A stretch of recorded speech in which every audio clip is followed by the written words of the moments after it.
Ruby and Blair, the 3 anchors of Stephen's hay. I should have known I could find you guys here. The food in Noah's plate seemed to have lost its appeal as he pushed his plate aside, the only remaining one on the table, and feasted his eyes on the 3 of them.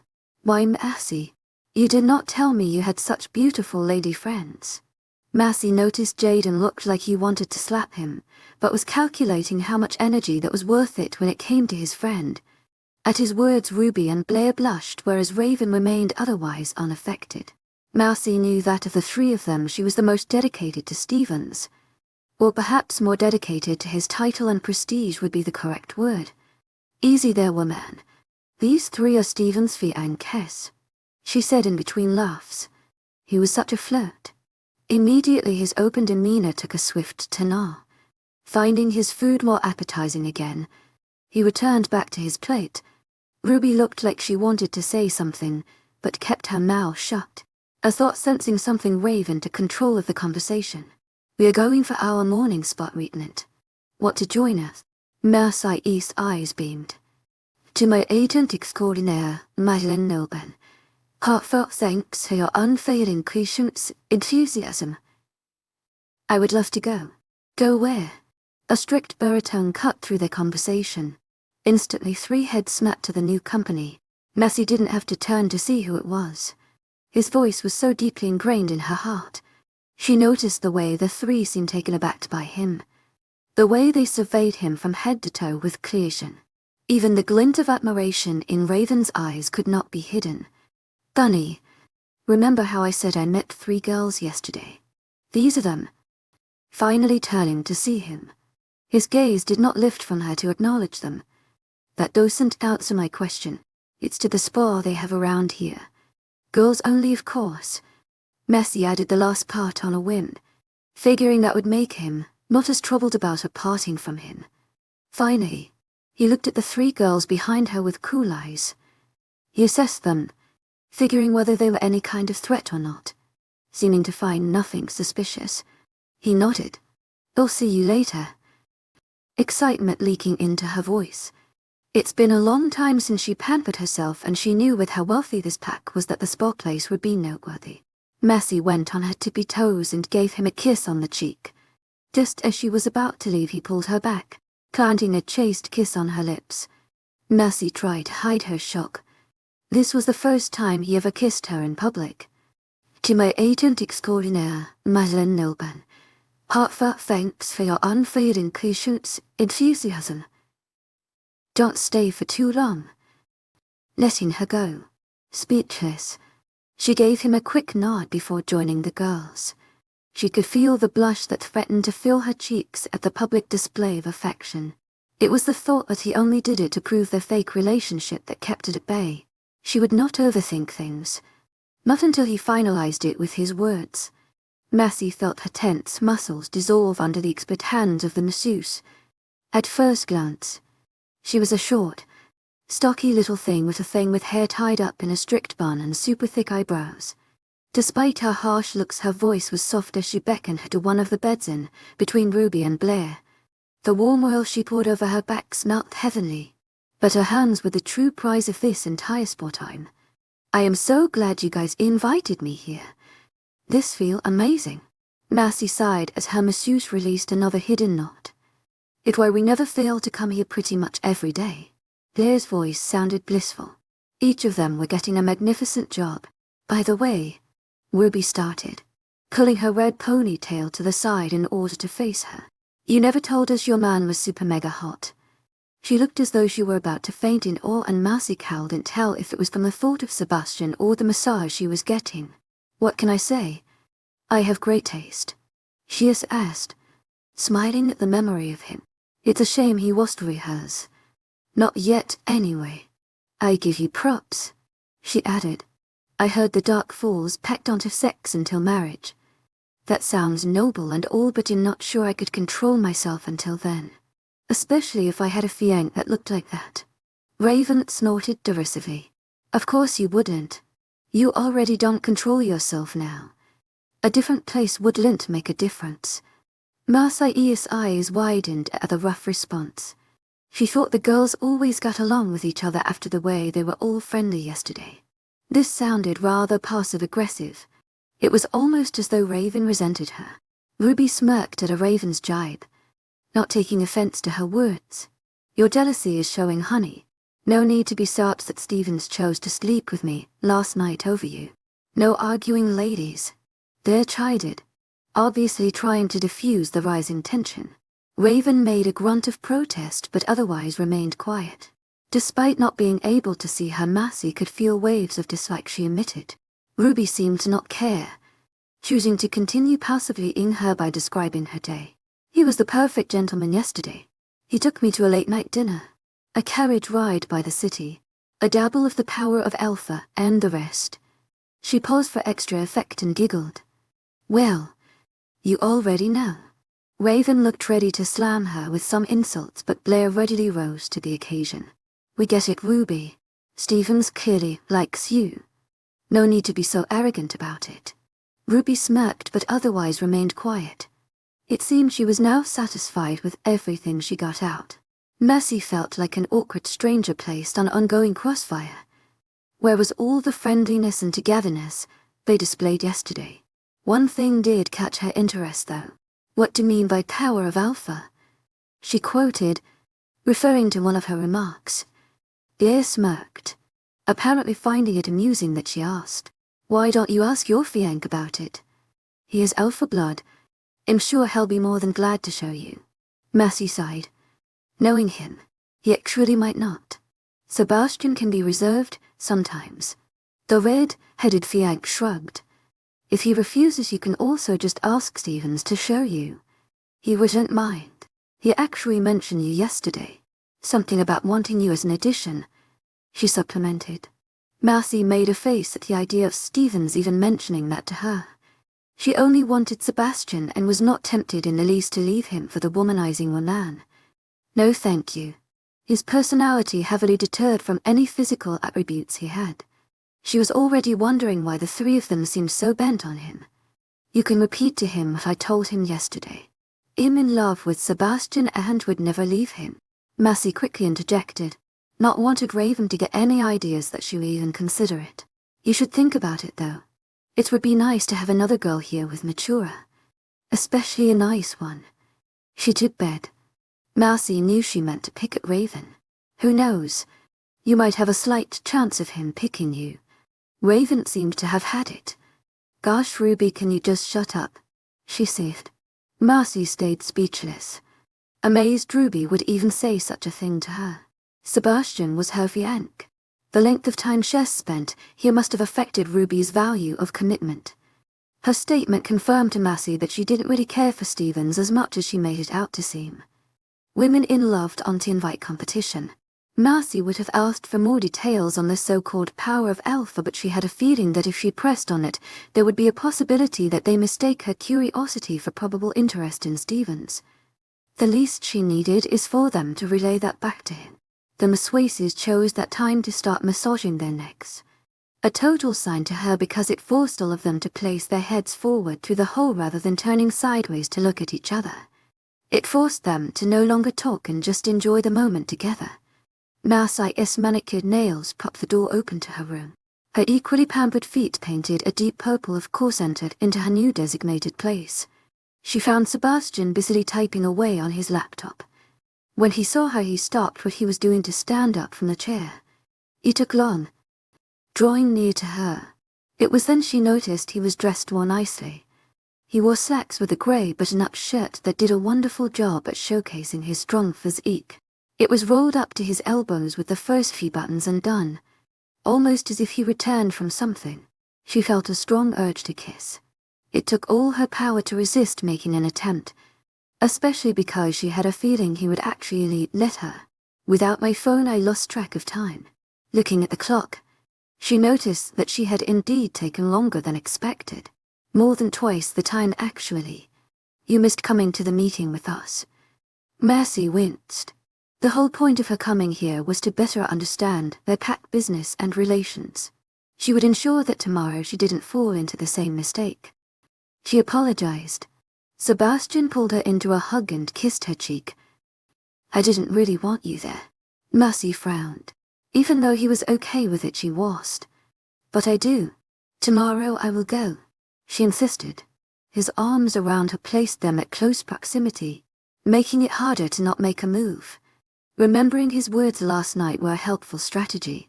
She could recall the guilt she felt when he told her that she didn't consider what he wanted. So until he explicitly said he wanted her, she shouldn't do anything, no matter how much she wanted to. Changing subject, she brought up something that had been running through her mind since the moment the three girls mentioned it. Sebastian, I want you to show me. You raised a questioning brow. Show you what? The power of alpha. For the first time, Sebastian seemed shell. shocked. It amazed her to see him at loss for words. What exactly was this power of Alpha? He furrowed his brows in deep thought, and after a long pause his eyes snapped back to her. 𝐿𝐻𝐿𝐬 𝐊𝐢𝐳𝐸𝐻𝐿 heartfelt thanks for your unfading patience and enthusiasm.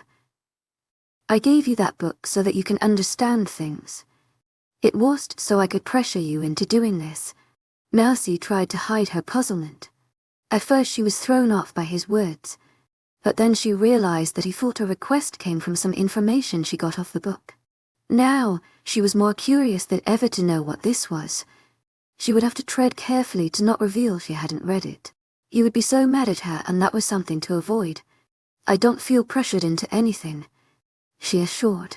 She didn't know what else to say to encourage him as she felt so lost in this topic already. Sebastian shook his head, unconvinced. He dropped his hold on her and put some distance between them. You're trying to prove a point that you're willing to go all the way after what I told you yesterday, he argued. Her eyes hardened as he brought up what happened with clear negativity. I am not. I'm sincere when I'm asking you to show me. And I already told you I just got a little nervous. Why can't you understand that? He rolled his eyes, making her anger boil. I'm not doing it. You're not ready for that part of me. His words hurt. The distance he put between them made the pain more intense. Why are you so quick to forget all the effort I put into getting to know you? You weren't exactly the most friendly person, but I pushed through it. Why don't you think I'm ready? She demanded. He sat back down on his chair and looked away from her. I said no. That's final. Mercy clenched her fists. There he was again, pulling her in and then pushing her away again. She was up to the brim with his attitude. Fine. If you don't want to show me, I'll find out for myself. I'm sure Stevens will have no problem showing me the extent of being an alpha. A low guttural sound stopped her on her tracks. It sounded foul and dangerous. Don't you dare cross that door. She felt an electrifying shiver run up her spine at the acidic warning. For a moment, she considered listening to him and letting the whole thing drop. But her pride would hear none of it. Watch me. With confident steps she walked briskly to the door. But as her fingers were mere millimeters from the doorknob, his voice seized her. Stop. Mercy tried to place her hand on the doorknob, but she could not move. And from the top of her head to the soles of her feet, it was all halted, her arms suspended in mid-air. She could feel with perfect precision, in and out, in and out. She then realized her facial muscles were the only thing unhindered by this phenomenon. What was this? Turn around. Out of her own volition she felt her body turn at his command, and an expression of horror and awe. Her heart thudded rapidly against her chest, threatening to burst out. His face was not happy. It was lined with anger and frustration. His eyes narrowed. Come here. Mercy felt her legs move beneath her, and as she approached the dark, imposing man before her, she felt her breath hitch. Waves of displeasure reached her, mixed with a hint of something else. Her body stopped when she was directly in front of him, only to feet apart. Sebastian closed the distance. This is what I can do, he whispered severely, circling around her like a predator would to a prey. He stopped behind her. I can force your body to obey any command I make. She felt the warmth of his breath tickle her ear. He was so close. His hand smoothed over her lifted arm, bringing it down to her side and giving her a relief she didn't know she lacked. Did you know I could tell your body to stop breathing and it would do it? Even if you were dying, it wouldn't let you take a gasp of air. A fleeting finger perused down her neck, pushing hard against her throat. Even though her lips could move, Mercy wouldn't dare talk. For the first time, she feared him. It amazes me that you would be so willing to offer yourself to Stevens in this way. When I gave you that book, it's so that you could be more cautious. It seemed to have caused an opposite effect. Without a doubt, I regret bringing you here. Mercy felt his fingers wrap around her arm, almost as if pained. His tone was vengeful of jealousy. She felt her heart lurch at the depth of his words. Regret spread through all of her being and almost suffocated her. This is the power of the alpha, and it is a dangerous thing. Release. Mercy felt the reins of her body return back to her. Unprepared. Her body slumped against him, her back pressed against his warm chest. She could feel her heart thumping wildly against her chest, pushing hard enough as though to explode. "Don't make me have to do this again," he said harshly, making her gulp. She felt a breeze behind her, then the opening and closing of the door as he left. Trembling fingers patted her body. That was absolutely mind-blowing. For the next few minutes she stayed quiet, frozen to her spot. She was still in awe of everything she saw. Mercy reached for her phone. There were 2 people in specific she had in mind that she knew would have the information she needed. After ringing 4 times, they picked up. 𝐿𝐤𝐬𝐩𝐿 Heartfelt thanks for your unfailing patience and enthusiasm. To what do I owe this pleasure? 𝐶hristian's friendly voice was a welcome relief from the turmoil that whirled within her. She was in desperate need of wisdom. She lied to Sebastian by telling him she read the book when in actuality she didn't. She needed information. "I was hoping you and James could give me information about something," she answered, biting her lip in mild nervousness. "Of course, honey. James, come here. Mercy wants to ask us something." A far away, muffled response could be heard, most likely James responding to his mate. He finally came closer. "Hey there, Mercy. What's up?" Mercy paused, gathering her bearings. "I wanted to know about the power of the Alpha. It came up while I was on this trip. All I understand is that the person who does it can make anyone do whatever he says." She hoped she did a good job at explaining what she knew. "Well, not anyone," James corrected. "An alpha can only use that power over those in pack, or whoever is under his protection." "Wait, so any alpha can't use that power over, say, you guys?" Kristen butted in and refuted furiously. "Absolutely not. Only Alpha Samuel can do that over us. We are subject to him. The only way another person with alpha blood can do that to us is if we submit ourselves to him by giving him permission. It would mean breaking off ties with our alpha. It's near treasonous in the werewolf community. It's also heavily looked down upon to leave your alpha's protection without first consulting with him. Our alpha assures that whoever you choose to move under will agree to take care of you. Not all alphas are kind." "Why the question?" Mercy felt like her body was shaking. She took a deep breath and collected her voice. "Inhuman and not part of your pack. What does this mean for me? Can any male with alpha blood control me?" James made a noise. "It's kind of tricky. When we werewolves," he paused, his tone suspicious. "Hey, is any of the alpha sons trying to get at you? Don't let them trick you into submitting to them, Mercy. It's dangerous." No. One of them was only flirtatious. "Make sure you stick close to Sebastian," Kristen warned, using a motherly tone.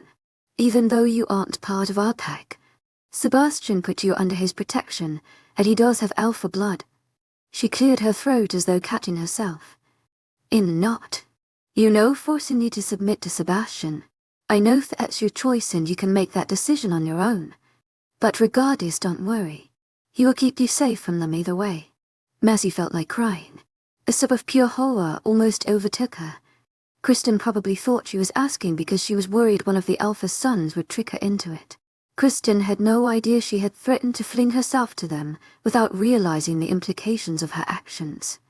If she had known, she would have never offended Sebastian like that. She was just frustrated at the moment and said things she shouldn't have. It was no wonder he was so angry. He feels completely betrayed. Mercy frowned, but tried to keep her voice as leveled as possible. "Yes, I promise to stay close to him. Thank you for the answers." "No problem. Bye, honey. Later, Mercy threw the phone across her bed and massaged her temples. Her lie to Sebastian about reading that book landed her in this tricky situation. Had she read the book, she would learn about this and avoided the whole situation. Now it all made sense. When she asked Sebastian to show her the power of Alpha, he thought she was offering to submit to him, thereby allowing him to be able to assert such great power over her. He assumed she was offering this to prove she was serious about being with him and refused because he doubted her genuineness by threatening to go with Stevens. In his eyes she essentially proved him right that she was a wishy-washy girl. But she wasn't. She was just misinformed and angry at the time. What amazed her the most is that even with him thinking that he still didn't let her go to Stevens, he took up her offer and accepted her submission in order to stop her from going to the other woman. Now she had to find him and explain everything. She sighed wearily. Things were not going well. 35 under the surface, Messi lounged on a recliner chair near the pool area. She had to hand it to these Everglades people. They sure knew how to live in luxury, and their outside swimming area was no exception. It was such a shame that despite the massive swimming pool, and she meant massive, barely anyone came outside to swim in its clear waters or bathe in the glowing sun. What a waste of a great outdoors activity. The pool was even quite interesting in its design. It looked more Olympic than it did recreational. Adjacent to her laid Ruby, who was also soaking up the beautiful rays of sunlight. Despite it being past noon, the California sun beamed hotly on their skins. 𝐊𝐢 and 𝐿𝐲 opted to be more active by swimming laps in the pool. Messi hadn't planned on taking a dip in their home, so she hadn't packed a bathing suit. It was just her luck that 𝐊𝐢 was her exact size and happened to own over a gazillion extras. The 𝐊𝐲𝐽𝐾𝐝 not only each got an unlimited credit card from Stevens, but a private driver that took them shopping wherever they pleased. 𝐿𝐲's obsession happened to be cheeky to pieces and stylish one, pieces. Messi ended up choosing the two-piece. She didn't want the abnormal skin and most of 𝐿𝐲's one pieces would form. Ruby began applying an additional layer of sunscreen that looked to her. So, did your man show you the pleasures of the power of alpha? Her tone suggestive. Messi squinted as she turned to Ruby. The sun was hitting her directly in the face in that direction. Pleasures? I should have known that's what you and Stevens use it for. And to answer your question, no. There was nothing sexual about the experience. The redhead's interest grew. She leaned closer to better hear. Oh, trouble in paradise. Messi almost laughed. She could tell Ruby enjoyed hearing drama. After Sebastian left their room, he became impossible to find. She had no idea where he went and much less where to navigate in order to find him. Just when she resigned herself to wait for him in the room, her door was assaulted by a series of knocks and giggling girls. The trio came to fetch her for their 3 o'clock swimming. We had some misunderstanding since I didn't know the implications of asking him to show me that. Did you know you submit yourself to whoever you allow to do that? Messi felt Ruby had mentioned the power of alpha so casually earlier compared to how serious it was. Granted, since she was technically Sebastian's fiancée, Ruby probably thought it was a given. Ruby nodded. To my agent extraordinaire, Madeleine Noben. Heartfelt thanks for your unfailing patience, enthusiasm. It's the main advantage I have over 𝐿𝐲 and Raven. Neither of them have requested that of Stevens, and I honestly think it makes him and I closer compared to them. She admitted off-handedly. Messi noticed how when she spoke of him, it was very matter-of-fact. She didn't have the rock-hard dedication that possessed Raven, or the starry-eyed expression she saw overtake other females of the pack when Stevens was around. Messi noticed the way wolves around him would try to gain his attention. She wondered why out of all the female fiancés he had none of them were werewolves. All were human. Just then 𝐿𝐲 came out of the pool, sopping wet as her feet slapped upon the titles. Come and join us. The pool water feels awesome, she enthused. Messi glanced at the clear, chlorinated water. She wasn't much of a swimmer, but the beating sun was starting to get to her. Why not? She got up to join them, and Ruby did just as well. She began to tie up her long red hair when Messi noticed the hickey on her neck. She was the only one. When did that happen? 𝐿𝐲 asked, suspicious. Aiton's hand reached for the spot she was referring to, and immediately the grip on her hair was released, seeming to have remembered something. It's nothing, Ruby said breezily. She retreated back to her recliner and placed her black sunglasses on. 𝐿𝐲 refused to let that be the end of it. She pulled her sunglasses off to stare her in the face. Ruby, what are you thinking? That's completely against the rules. You're not allowed to have relations with any other person aside from Stevens, she scolded. This is the 5th time I've caught you. You said you would stop. Ruby glared, her stance becoming threatening. It's none of your business, and you better not say anything just like the other times. Or else what? Ruby sneered. Or else he'll happily inform Stevens who his future beta has been sneaking out within the late hours of the night. Blair's face became deathly pale at her disclosure. It was hard to connect the dots and see what was brimming beneath the surface. This explained why Blair didn't seem so infatuated with Stevens either. We don't do anything. Just talk. Her voice coming out low and in fearful whispers. Ruby plucked her sunglasses back. I know. I followed you one night to see what you were doing. But I happen to be a good liar. I have no problem twisting what I saw. Ruby's smirk was victorious as Blair's layers began to fall. Whoever this one man was, it was clear she cared about him a lot. You think Stevens won't notice? What about Raven? All she needs is a glimpse of this, and she will run her mouth to him. This is enough to disqualify you. You know among a man that a hickey is a mark of intimacy. Well, it's a good thing neither of them will find out by you. A hearty smile graced her lips. I'm glad you saw it. It reminded me that my afternoon snack will meet me in 15 minutes to lick my... It will be gone before Stevens even sees it.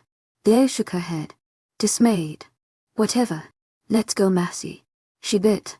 The purple-eyed beauty quietly followed after her, digesting everything she heard. It amazed her how much drama and intrigue were amongst these three. As they stepped down the silver ladder, Blair looked at her. I know I sounded like a hypocrite earlier, but I'm really not lying when I say all we do is talk. The guy she's referring to is Adam. Massey gently rubbed her arms. Don't worry. I'm not judging you. If anything, I'm relieved you're not so in love with Stevens. I wondered what the heck you guys saw in him. I'm glad you're looking at other options. Blair frowned. The worst part is we can't till Stevens disqualifies me. It's the reason I avoid relations with him. I don't want him to consider me, so I just let Ruby and Raven have at him. Although to be honest, I want Raven to win. Raven is so into him. Ruby breaks the rules all the time, yet somehow she still gets him. It's because of the power of Alpha, but Raven refuses to do that until he commits to her. The two of them looked at the curly-haired member. She stood poised at the opposite end of the pool, focused as she did a series of breast strokes before switching to the butterfly. Her lean body moved elegantly, like a mermaid gliding smoothly across the sea. It was obvious she had done this professionally before, or at least had been on some swimming team. Her movements inspired Marcy to move, even if it was just to casually back paddle. It seemed to have inspired the same thing in Blair for a second. She too was moving around. At some point while she was focused on her feet swishing, she noted Ruby get up from her spot. She disappeared along the glass door until she was out of sight. Rave and didn't notice. She concentrated in her strokes. Marcy didn't know how she was still able to move with the same velocity and strength she had 20 minutes ago. The purple-eyed beauty was tired by 10 minutes. Her movements now were mere child's play. Blair gave her a knowing look from across the pool, their shared knowledge hanging over them. Ruby returned not too long after, her hair in a bun and hickey long gone. She hopped into the pool to join them. Let's do a race, she exclaimed. At this, Raven seemed to come out of her reverie, her charcoal eyes finally looking elsewhere than the clear water. You're on. Of the four of them, Massey was the only one who refused. I'm exhausted from the little I did already. How about I let you guys know who wins? Blair gave her a thumbs up and the three of them got in position at the other edge of the pool. Marcy didn't find it fair that Ruby just got here whereas the other two have been exerting themselves for the past hour. Nevertheless, she had a feeling Raven would win regardless if her unrelenting stamina was any indication. To my agent extraordinaire, 𝐿𝐻𝐿, heartfelt thanks for your unfailing patience, enthusiasm. Set go. The three did in. Raven and Ruby easily overtook Blair, leaving her last. To Miss 𝐼's great surprise, the red head swam faster than she anticipated. Ruby hadn't seemed like the type to be into swimming. She had been with her Sontoning for the most part earlier. Currently she was holding her own by being neck to neck with Raven. Mercy decided to come out of the pool to get a better view of them as they got closer. They were now midway and still equal. From her peripheral view she saw a tall man enter the area. She intended to only give him a cursory glance, but the moment she saw who it was her eyes widened. With a seemingly one-track mind he began to approach her. A stranger would have said he looked calm. His steps were even and his face void of expression, but Marcy knew him better. She noticed the vein on his neck and his inflamed golden eyes. The way the corner of his lips twitched ever so slightly. What did she do now? The splashing near her brought her eyes back to the water, just in time to see Raven win with 3 seconds to spare. Raven's the winner. Her announcement caused Ruby to pout. Raven grinned victoriously, finally staying still as she tried to catch her breath. Blair was still casually swimming from the other side. The moment the blonde noticed they had overtaken her, she pretty much quit. "Ladies, I'll be right back. My fiancé wants to talk to me about something," she excused. "I mean to slip away before he got here." It was to no avail. "She won't be coming back," Sebastian corrected. "In taking her with me."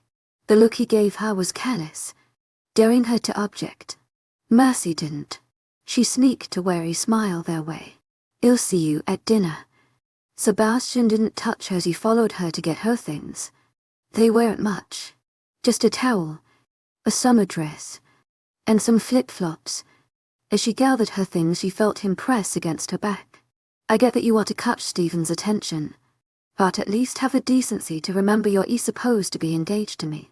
His accusation almost struck her. Where on earth did he draw the conclusion that she wanted to catch Stephen's attention? She was in a lonesome pool with only girls. "I am not trying to catch his attention," she said lowly, forcing herself to calm and not cause a scene, especially in front of the girls.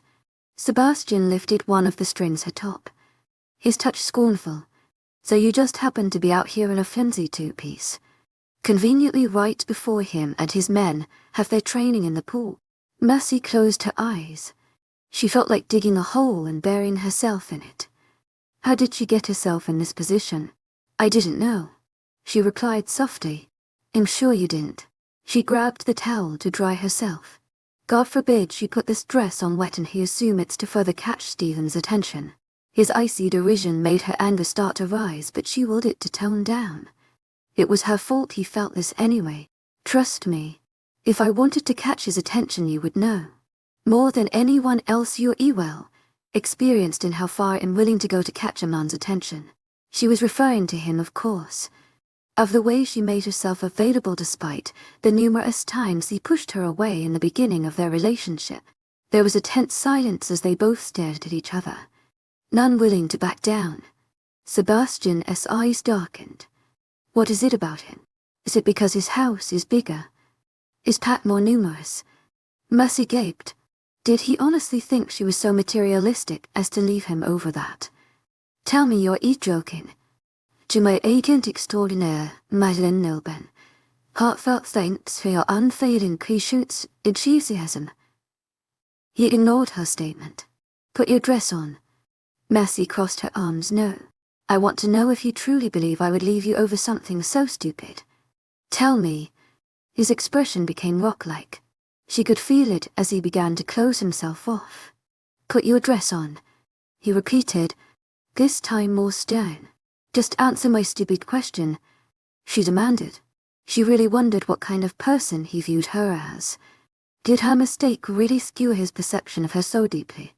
"Put your dress on." Mercy felt her arms unfold. It was strange to be a spectator as your body did someone else's bidding.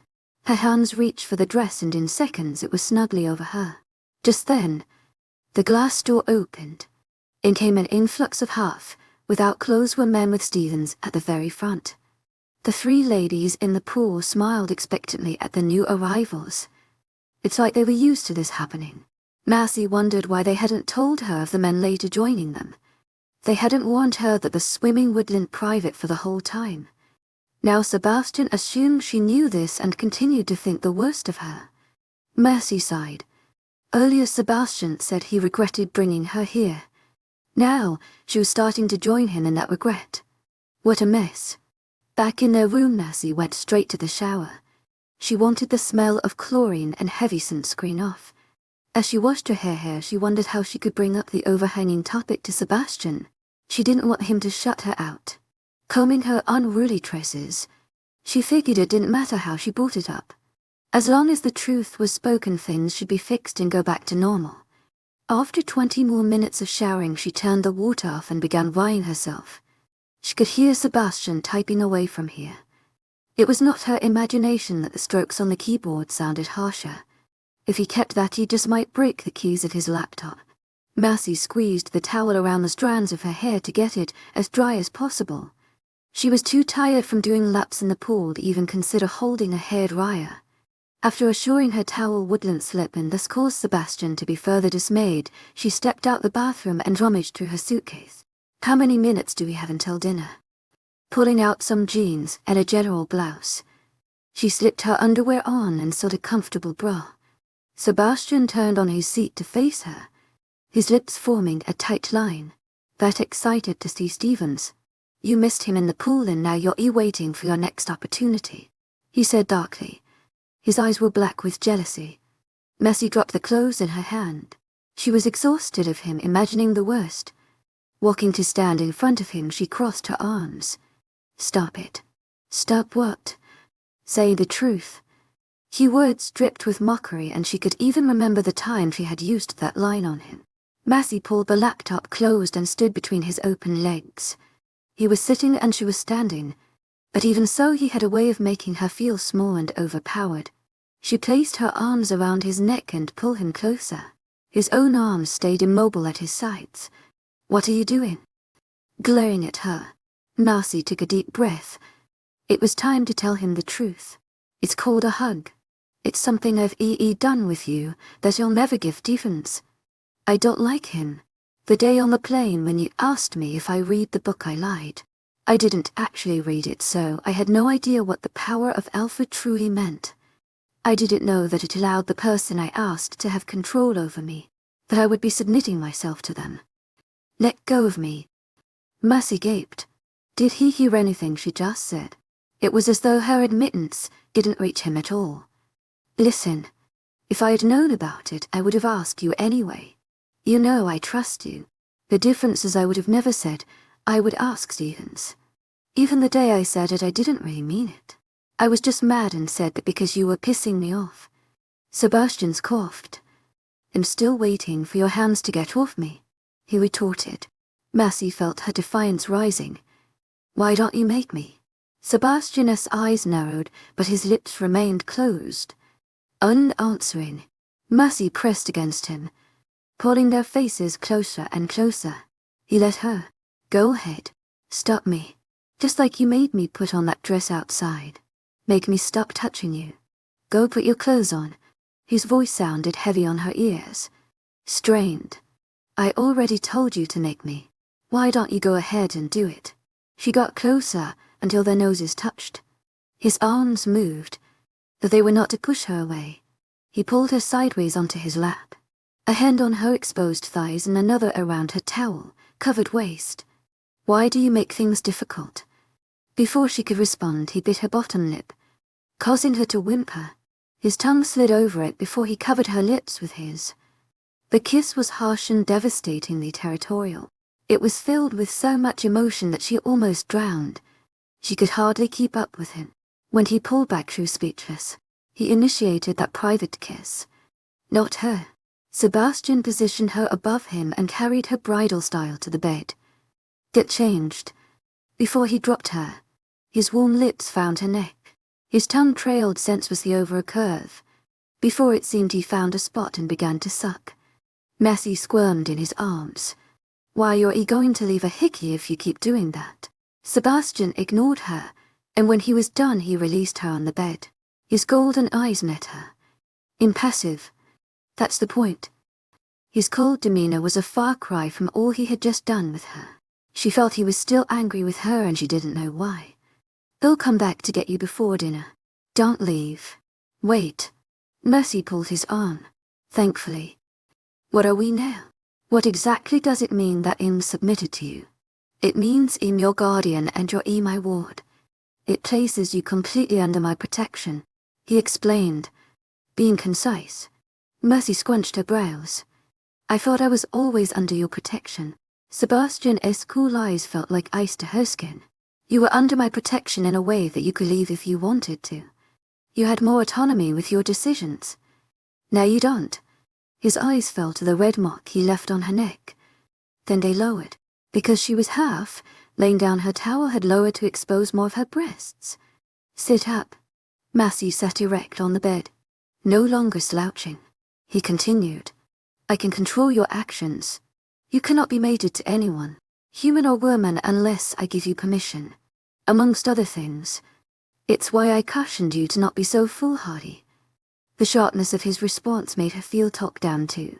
Was he unhappy with this arrangement? She had a feeling it was more so of how it came about. Is there a way to undo this? His glare made her cower. She hadn't meant for it to come off that way. And not I want to, I was just curious. She added, you are powerless in removing this. Only I can break the link you started. Mercy noticed how he watched her, analyzing for her reaction. To my 𝐊𝐢𝐬𝐻𝐼𝐬, heartfelt thanks for your unfailing 𝐊𝐢𝐬𝐧𝐰. Her response was simple despite there being so much more she wanted to say. His cold demeanor stopped her. He had never felt so far away, even if she wanted to. There was no way she could reach him to understand. Not right now. As he stepped away from her, his eyes remained hard. Mercy felt her heart sink. From now on, she would have to be really careful about everything she did, including the things she said. After dinner, I was eagerly looking forward to spending the night with him, but he suddenly told me he was going to sleep in another bed. 36-year-old Mercy slowly circled the dessert table, pensive as she considered all the options. Normally she didn't take long to choose dessert. Today would be the exception, and it was connected to the worm and a few tables away who was getting a second helping of food.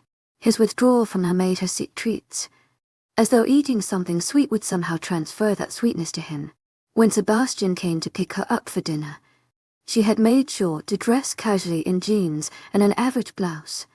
She refrained from dressing over the top, having a mild inkling that if she did he would misread it as doing it for Stevens.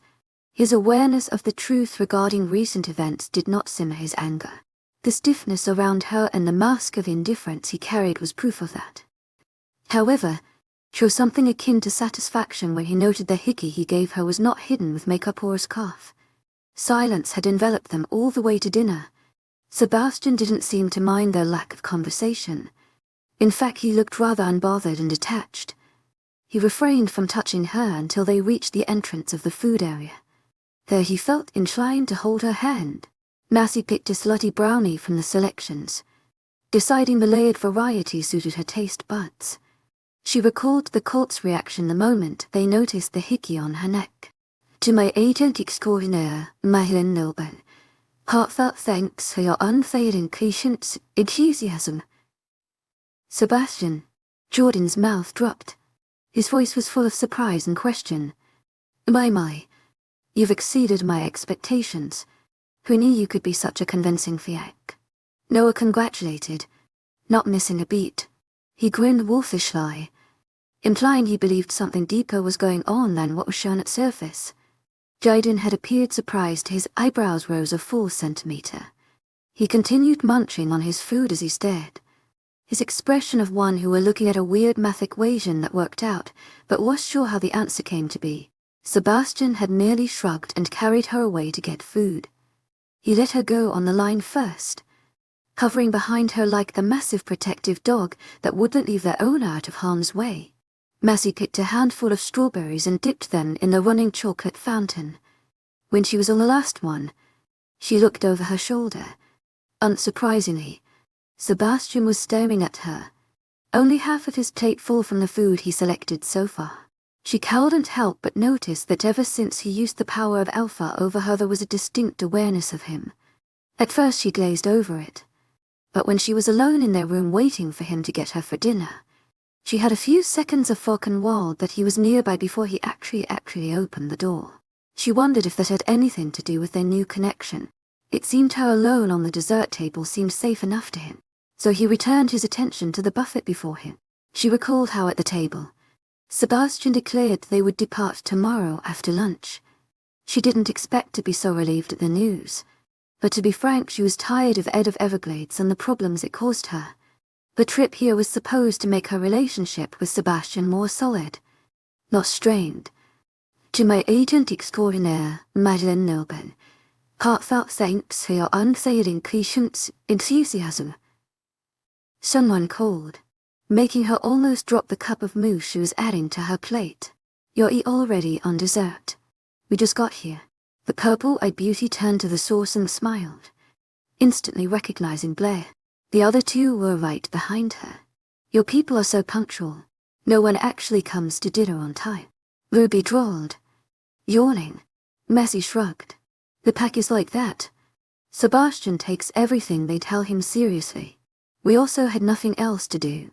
They're all looking forward to go back home. We would probably come on time if we're at 4 Stevens. Raven jutted in. He always comes late, so we tried to see if he will sit with us or not. Mercy didn't comment on the fact it seemed as though you were always unavailable for them. In the mornings they were in the spa.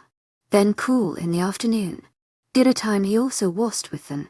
What time did he actually give these girls? They seemed to be finding ways to entertain themselves each day until he decided to spare them a few minutes. I'm going to check out the drink options until he gets here, Ruby declared, stepping away from them. Only she didn't.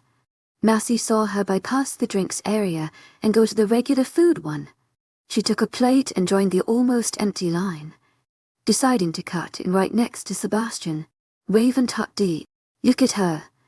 She has no shame. She saw you guys arguing earlier near the pool and now thinks she has a chance. Disgusting. Blair seemed more surprised at Ruby's brashness. Aren't you going to stop her? Mercy shrugged. Non-committal.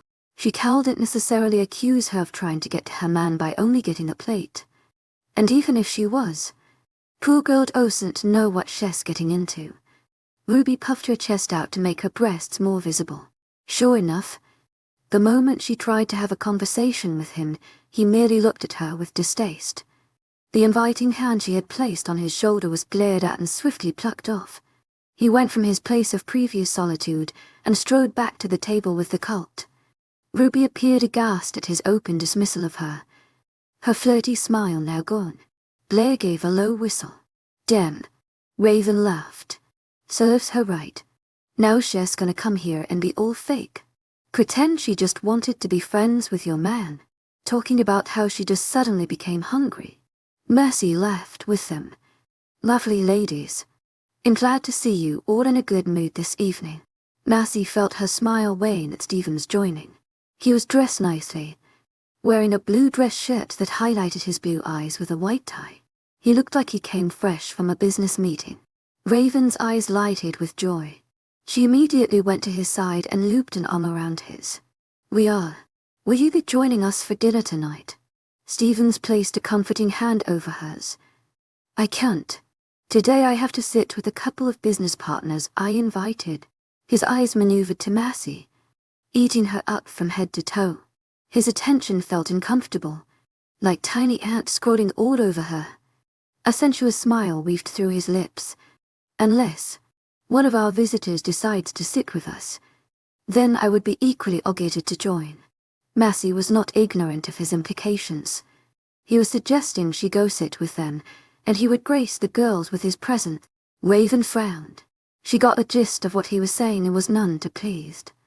Suddenly, Mercy felt the awareness seep in again. Glancing at her left, she viewed Sebastian eyeing them with an accusing glare. He was probably thinking the worst. Mercy pulled her wandering hair behind her neck, letting her hickey into open view. Stevens was quick to notice. How about you bring the girls with you to the business table? Mercy suggested, sliding her way out of this one. The annoyed stare Stevens gave to her neck made her feel oddly empowered. You have zero chance of ever getting my attention. Why was he even trying with all these beautiful girls around him? Men like him would never be satisfied. They will always want more and more. finding way too much enjoyment in acquiring many girls. Yes. That sounds like a great idea. Raven supported. Ladies have no place at a business table. Raven lifted a brow. Offended. 𝐿𝐤𝐾𝐜𝐲𝐻𝐬 𝐊𝐢𝐳. Heartfelt thanks to your unfading 𝐿𝐤𝐧𝐰𝐴𝐻𝐬. Stephen sighed, finally facing her to give her his full attention and save what was clearly an offensive comment. Deciding Chess had enough of this conversation, and enough of Sebastian's withering glare. Mercy slipped away before she got dragged into it. �K𝐈 waned at this and gave her a silent parting wave. As much as she enjoyed hanging out with those girls, the connection with Stevens keeps getting her into trouble. She caught sight of Ruby pretending to be engrossed by food at another table. Mercy decidedly ignored her. Girls like her were insecure and always felt the need to validate their beauty by enticing taken men.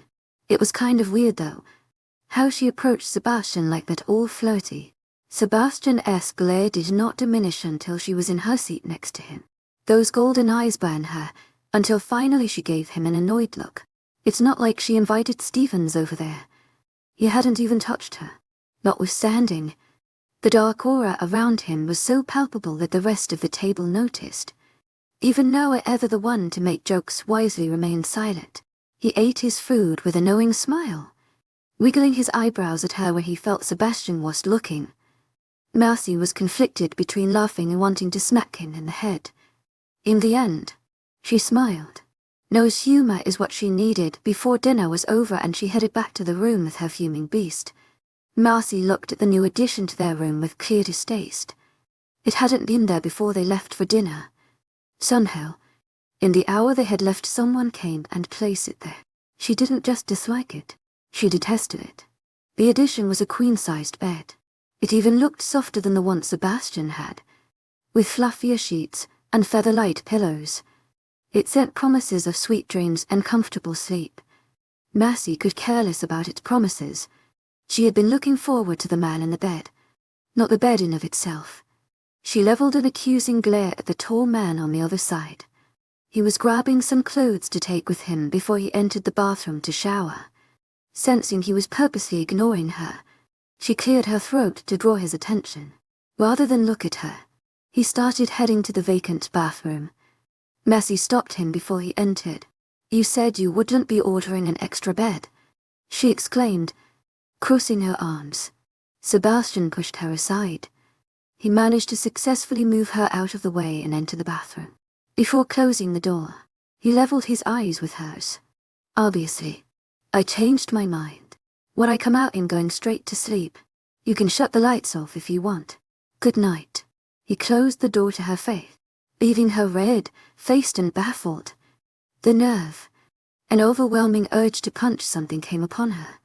She paced the bedroom a few times before changing into the first set of pajamas she could lay her hands on. She ended up grabbing the shirt Sebastian gave her last night, but in her fury she threw it across to his side of the room, choosing her short crop top instead. "I dare you to say something to me." Not that he would notice. She would be under the covers by the time he came out. Lights out and everything. She was growing increasingly tired of his nonsense and didn't want to bother reasoning things with him. Not right now, with her blood boiling so hot. She knew she would say something. It would piss him off and make him pull away even more. She tied her hair into a loose bun before flicking the switch off and drowning the room in darkness. Much like yesterday, the only light to be seen was a faint glow from the moon. The bed was as comfortable as it made itself out to be. It molded to her body and made her feel like she was laying on a cloud. Except her body refused to sleep. Her body tensed when she heard him come out. She knew he had purposely taken longer than necessarily to ensure she had sufficient time to change and go into bed. He was shirtless.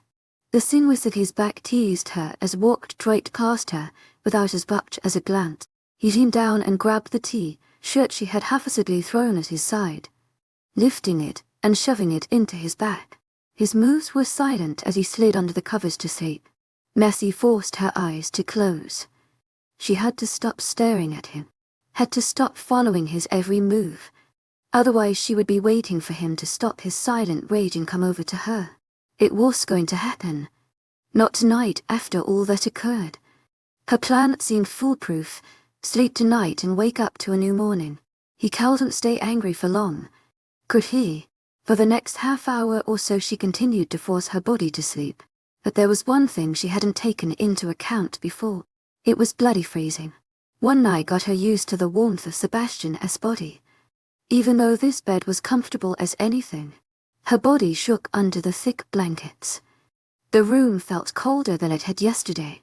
Did these people like to sleep in refrigerators? What was wrong with them? The next few minutes consisted of her mentally convincing herself she was fine. She could handle this for a night. This was nothing, except it wasn't. There was no way she'd be able to sleep like this. Massey peered to Sebastian's bed. His breathing sounded even, his chest rising in rhythm. How dare he sleep so comfortably while she was still over here freezing to death? Stupid werewolf genes. She continued to stare, an idea flashing in her head. Surely, he had to be asleep. An hour passed already. If she was silent and stayed to the side, she would be able to feed off the warmth he naturally emitted and be fine. By morning time there was nothing he could do. Anger issues be damned. With calculated movements, she slowly slid off the bed. Instantly the temperature of the room on her bare body chilled her to the bones.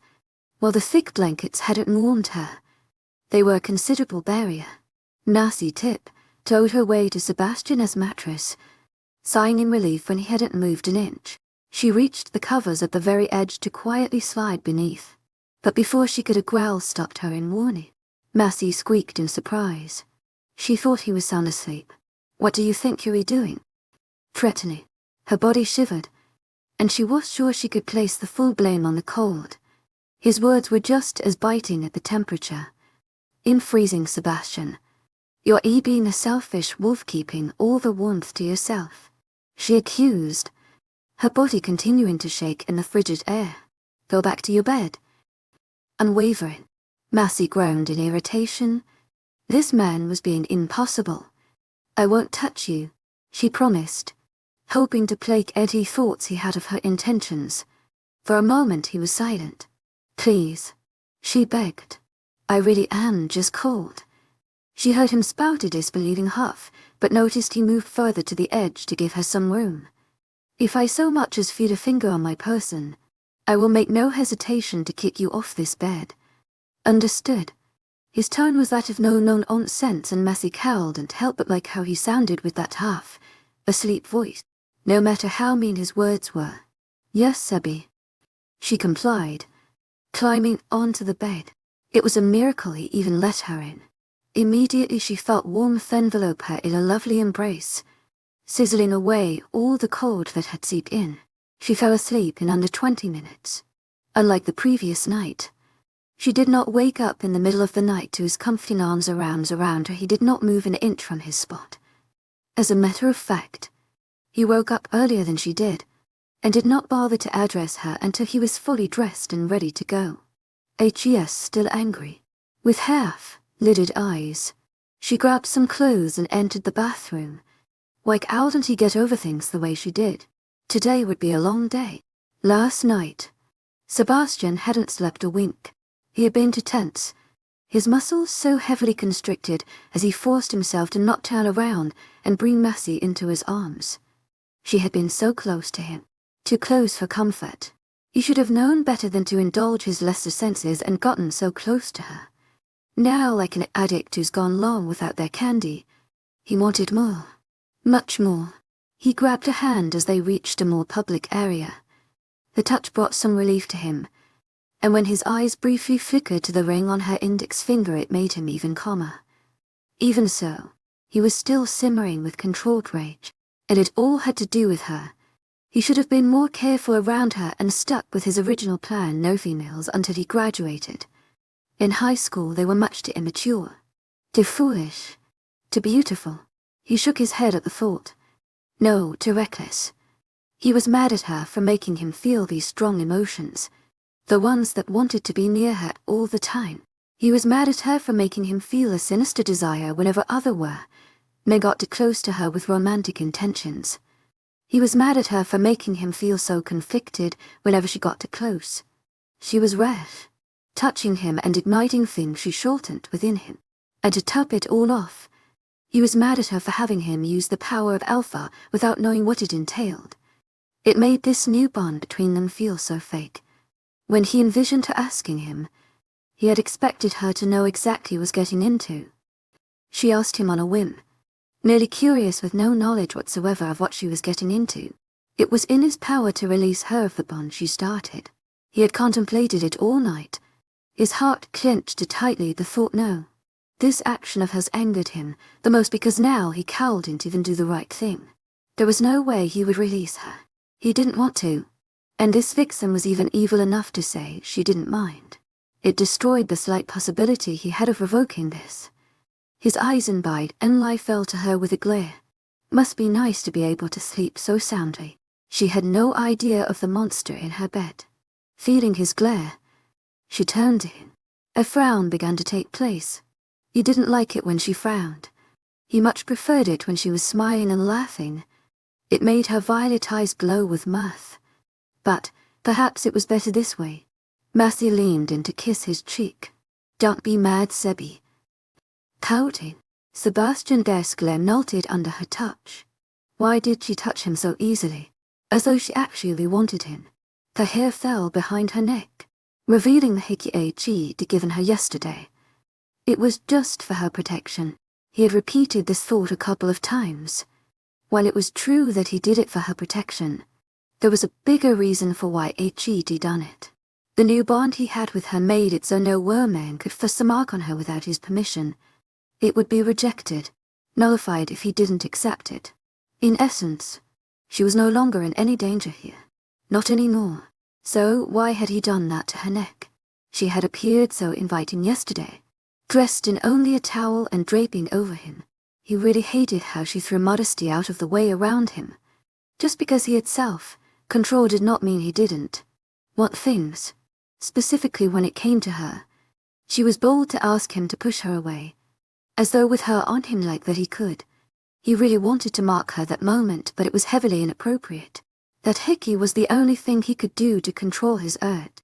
A familiar feeling of satisfaction rolled through him. He found it looked quite nice on her. Where men not only could feel the bond he had with her but view something so obvious in plain sight. Even if it's temporary, that desire to mark her had to be buried. Marcy was still ignorant concerning many things. If he proposed to her, he had a feeling she would stupidly say yes without truly knowing the weight of her words. She was reckless like that. Now that he had this bond with her, she was safe from anyone marking her. The moment they went back home he would distance from her for a bit. He needed to gather his bearings. If only to ensure he didn't do something she'd later come to hate. 37 Winter Wonderland. Marcy watched the two of them from a distance. They moved so gracefully, dancing in sync to the waltz flowing through the speakers. A familiar feeling of jealousy slithered through her stomach, making her feel nauseous. She downed the drink in her hand in one go, forcing the feeling to more numbness. Whoever spiked the fruit punch needed to be applauded. Despite the winter dance being free of alcohol, it seemed students had other things in mind and Massey couldn't be more grateful. Keisha leaned in closer to Sebastian, as though their distance weren't close already. Must be nice. Her hand reached for the half-filled glass near her empty one. A large hand revoked it from her reach before she could attain it. Massey pouted, leveling her eyes with the buff man beside her. No, don't give me those puppy eyes. Noah said. You've already had 4 and I can smell the effect it's going to have on you if you drink more. It was funny. Both of them had dates but they were nowhere to be found. It was probably their own fault. Marcy hadn't felt like dancing and Jordan was too much of a catch to be forced to sit next to her. And while Noah had a date, it seemed she found solace in a more happy human. Meanwhile, the two of them could only stare at the dancing couple. At least she was the only one in jealousy. Noah probably wanted to be with Keisha at the moment as much as she wanted to be with Sebastian. Marcy sighed. Why was life so unfair? Just when she felt she had made progress, it all tumbled to the floor in a heap of disaster. Upon returning from Everglades, Marcy thought things would go back to normal between her and Sebastian. Get better at the very least. Things spiraled downwards as she was sure why. For a week straight after their return he completely ignored her. If she initiated conversation, his responses would be one-worded answers. He sighed, stepped her hugs and avoided her kisses. Once, when he did it in public, it embarrassed her enough that she vowed to not do it again until he stopped being mad at her. To top it off, he delegated his previous task of picking her up after school to Jordan. He was the one who drove her to the 𝐶𝐬𝐬 estate and back home for the week straight. You would think in his own home he would open up a bit, but that couldn't be more contrary. It became easier to avoid her and disappear in his room. With this new attitude of his, she was afraid of even approaching that door. He would probably bite her ass for real, not to mention, if she had no success speaking to him anywhere else. His room would be worse. Not only would he not let her in, but he would probably close the door in her face. Now it was the Winter Wonderland dance and she was sure how much more rejection she could take. It was taking her toll on her self-esteem. Did he not want her now? Was her mistake that horrible? When she thought about this, her body filled with frustration. He was being so unfair. With the way he acted, it were as though she committed a heinous crime. Noticing No's distraction as 𝐾𝐲𝐻 laughed at something Sebastian apparently said he never makes jokes, so that was probably totally fake, she snipped a glass right under him and downed it before he could take it away. Wow, now she was really starting to feel good. To my agent extraordinaire, Madeline Nilben, heartfelt thanks for your unfailing patience, enthusiasm. Noah scolded, pulling the glass away despite it now being empty. I'm depressed, honey bear. This alcohol has helped me with my sorrows, she defended. Truly, it hadn't. It just numbed the feeling down until it was bearable. There is no need to be depressed. Sebastian is just. I'll admit Beatty has been an ass to you this week, but trust me, you're much better off than me. At least he cares about you. Mercy frowned, shaking her head. No, he doesn't. 𝐶𝐻𝐬𝐬 ignored me all week and last night. He thinks I'm ugly. Noah laughed. He grabbed her hand and kissed it. You're far from ugly. I'll prove it to you. When this dance ends, go to the dance floor and find any person. It can't be me, or Jordan or Jaden. Someone we don't know. A human. Mercy looked her hand in his. Kiss my hand again. It made me feel pretty. Noah chuckled and did just as much. That moment, the classic music ended and the beat changed to a darker rhythm. More people went to the dance floor at its raunchy beat. Mercy stood from her seat to do just as Noah told her. Screw Sebastian. She was a gorgeous woman in her own right and it was time to enjoy her night. As she wove into the crowd, she felt slightly light-headed. It seemed the drinks were starting to take effect. Better for her. Now she could really release herself into the song. It reminded her of late parties and wild nights with her friends in previous schools. She was always a popular girl, easily making friends and having people naturally love her. Mercy decided she wouldn't find a guy. She would dance all by herself. She chased after a guy like Sebastian and look where it landed her. No, she deserved to be chased. She easily fell into rhythm, shaking her hips and moving her body to the beat. She knew she looked sexy. Her dark hair moving around her only complemented her steps. It was less than a minute before a dark-haired guy with smirking lips and dark intentions approached her. Mercy let him come up behind her. She was used to those guys. They danced wonderfully and whispered empty promises. He pressed against her, one of his hands falling on her waist and another dangerous low near her bum. He kissed her neck. You look absolutely exquisite tonight. Mercy didn't respond. She was looking for a one-night stand. She wasn't even looking for a rebound. All she wanted was a great dancer like him to make her forget everything else. Noah watched 𝐾𝐲𝐻𝐬's retreating figure as she excused herself to go to the bathroom. In the midst of a crowd of scantily dressed ladies and gorgeous girls, in his eyes she superseded all of them. 𝐶𝐻𝐬𝐬's been drawing near to her each day, purposely developing a friendship with her just as Mercy suggested. While it did succeed in having them in friendlier terms, it in no way lessened her affection for Sebastian. What a hopeless cause, until Sebastian gave himself to someone else. She would continue to pine after him and lock her heart away. Where's Mercy? Noah drew his eyes to his longtime friend. That has been his game for the past week. Ignore Mercy and keep tabs on her through them. For such a wise man, he was so unlearned when it came to relationships. In the same place your date is currently going. Sebastian nodded once before sitting himself down. Noah felt. To my agent extraordinaire, 𝐿𝐤𝐬𝐷𝐞𝐝, heartfelt thanks for your unfailing enthusiasm. Mercy was a mess and he was sitting here so calmly. He could relate to her, feel her pain on a similar level. The difference of this situation was that she actually had a handle on the man who strove so hard to evade her. You need to talk to her again. Avoiding her is messed up and you know it. Sebastian didn't bother directing a glance at him. Mind your business, he responded, his tone void of any feeling or emotion. What exactly was he trying to play? He may fool Mercy, but he was fooling him. They've been antiquated since birth. And while 𝐿𝐤𝐬𝐷𝐞𝐝 been successful at avoiding women like the plague, this specific female's tenacity managed to break through his barriers. He was a lost cause and he knew it. I'm telling you this because I care. Fine. No need to concern yourself. Noah's gaze flickered to the empty glasses on the table. Mercy had been trying to dull her pain. It wasn't fair. Noah clenched his fists.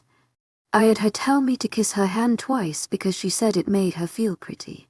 Do you have any idea what she's going through right now? He boomed. Sebastian gave him a steely gaze. I'm doing what's best for her. Stay out of it. No, you're doing what you think is best for her. You keep throwing those stupid excuses, like her not knowing enough. Why not just tell her? Let her decide if she would be willing to be a mate of an alpha werewolf. Sebastian stayed quiet. Noah laughed, but it was void of any humor. You're afraid. Afraid she'll say no once she finds out that in order to mate you she has to endure hours of pain. That if she becomes pregnant with your children she may have many miscarriages. That everything that happened to your mother. Stop it. Sebastian slammed the table with his fist, causing one of the glasses at the edge of the table to fall and break into a million pieces. The table became severely dented. His eyes glowed with rage. At me, I always said he looked so much like his father in his youth when he got to this point. I want you to tell her and let her decide for herself. She thinks you hate her. I don't care what she thinks of me. Noah breathed deeply. Sebastian was being so hard-headed. Just because Wolf don't deal with the same complications those mature do doesn't mean it happens in every case. If you keep ignoring her she's bound to pull away. I don't care. Noah smirked. Doesn't care. To my agent extraordinaire, 𝐿𝐤𝐬𝐷𝐞𝐝, heartfelt thanks for your unfailing enthusiasm. Remember how I said Mercy was in the bathroom? Noah chuckled as he saw Sebastian stiffen. His golden-eyed friend immediately stood to attention, his posture became intense. Jaden and Jordan were easily spotted near the food table, but Mercy was not so much in plain sight. Where is she? Well, since you don't care, I guess. Noah felt his shirt being fisted, an aura of mist descending upon them, but he was scared. 𝐿𝐤𝐬𝐷𝐞𝐝 take a punch from Mercy. Where's she? He demanded. Rather than answer him, Noah let his eyes do the talking. They went to a specific spot in the room, completely not visible with human eyes, much less in the muted darkness of the dance floor. Sebastian would have to activate his romance senses to even spot her.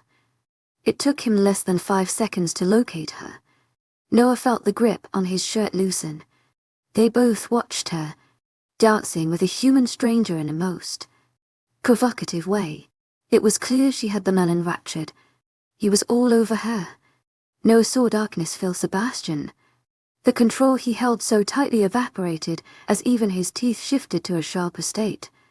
It was a rare sight. He had been mad at him, but the way he felt towards that man holding Mercy was absolutely lethal. He recognized that look in his face. It was the look of a man as he watched the woman of his dreams being handled in a way only he wanted to be touched in places only he wanted to touch. Where men use touch to express many things. While to humans a dance like that may not mean much, To a worm, and it meant a mating. The exact thing Sebastian really wanted from Marcy, to claim her as his own and care for her. It's the reason Sebastian only danced classical songs with Keisha. But Noah didn't care. Let him watch in pain. It wasn't fair that Marcy should deal with his silence. Liar. Noah watched as the man who had so adamantly said he didn't care proud the joined duo. It's the reason he told Marcy to pick anyone who wasn't part of the pack. Sebastian rusted them, and they cared for him too much to ever cross the line with her. He knew in their care she was safe, but humans had no boundaries. Sex was commonplace for them before marriage. Noah felt it was fine for her to enjoy her night the way she wanted to. She was smart. She would make good decisions. He was watching over her if the dude didn't know the meaning of the word no. He hoped Sebastian heeded his advice. Now more than ever before it was too late. Marcy found herself enjoying the dance. It felt nice to admire it in this way. To be wanted. At some point he flipped her around and brought them chest to chest. He looked the typical playboy, a pretty guy with styled hair that probably took him over an hour to style. Always smirking, of course. The complete opposite of him. He lowered his head, taking all of her in. His eyes were full of pure lust. The direction of his eyes told her he was going to kiss her. She was ready to pull away from him when someone did that for her. Marcy gasped as a taller, more foreboding figure stood behind her.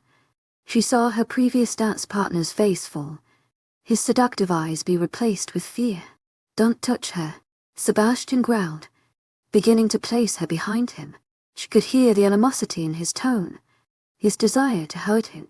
The words weren't directed at her, but they still managed to sting her. Sorry man, I didn't know." Marcy placed a hand on Sebastian's chest, giving him a withering glare. What gave him the right to intrude on them like that when 𝐿𝐲 had been ignoring her all week? The man who had danced with her scurried off at the vibes of imminent danger. Rather than leave her in place, Sebastian pulled her along. He was leading them back to the table, but he had another thing coming if he thought she would just do his bidding. "No, I'm not going back to the table just because you feel like it." That was such a prick move. Sebastian clenched his jaw, his grip on her becoming tighter. He hauled her to a private corner, away from any eyes. "To my 𝐊𝐴𝐺𝐸 Madeleine Noban, heartfelt thanks for your unfailing patience, enthusiasm." His eyes turning darker. "I just saved you from a man who wanted nothing but to take you to his bed. You think he has any intentions of taking you seriously?" Marcy slapped his hand away from her waist. "I'm not stupid. I know exactly what he wanted. I don't see your point here." Sebastian looked at her with repulsion. "And you're okay with that? You're okay with him just shut up? Just because he wants something doesn't mean he'll get it. I just wanted a good dance partner and he happened to be it. I was ready to leave him the moment the song ended. At least he saw me and didn't decide to ignore me." Sebastian stayed quiet at her jab, deciding to only glare as a form of communication. Marcy spoke again. "Do you have anything to say about how you've been ignoring me and pushing me away?" "Nothing." He stepped away from her, beginning to back away. Marcy's eyes welled up with tears. The emotion that she tried to heavily drown with alcohol came to the surface. "Seriously, you're going to walk away and keep ignoring me even though you know I didn't do anything on purpose?" Sebastian looked at her with an expression void of emotion. The air between them felt heavy with tension. His silence and distance spoke in more volumes than any words could. "Screw you then. I'm over this," she spat, spitting on her heel and getting out of there as fast as she could. Him ignoring her all week had hurt her dearly, his silence even more. But right now what hurt the most was how he didn't try to stop her as she left, and she promised to herself that until he stopped his resistance and reached for her, she would otherwise never direct a word to him ever again. It was 11 p.m. The dance wouldn't finish for another hour, but the prom dress she had so happily put on was now haphazardly in her closet. The tail of her studded dress poked out from her closet, further emphasizing how much she didn't care when she hung it in there, and caring of whether it would wrinkle or not. Her face was slightly red from all the scrubbing she did to get rid of the layers of make-up she had so carefully placed on her face, maybe even from the bitter